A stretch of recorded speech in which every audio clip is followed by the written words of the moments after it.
My father left the house to be sold and split three ways.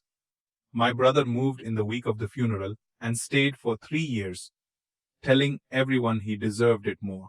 A sister, and I tried everything reasonable first. We asked. We scheduled family meetings that Kurt cancelled. We suggested he buy out our shares if he wanted to keep it at fair market value, which he agreed to look into and then never mentioned again.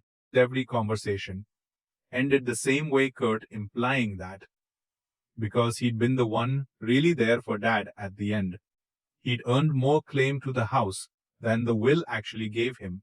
The problem was that wasn't true, and I had the proof.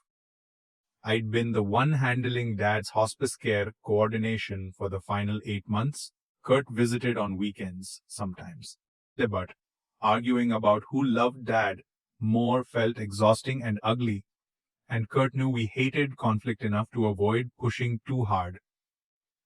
He was betting on our discomfort outlasting his stubbornness. It might have worked forever if my sister hadn't finally gotten fed up enough to actually read the probate file in full instead of just skimming the will summary. Buried in the estate paperwork was a clause neither of us had registered the significance of a court-ordered timeline for estate settlement that Kurt's 3-year occupation had already blown well past.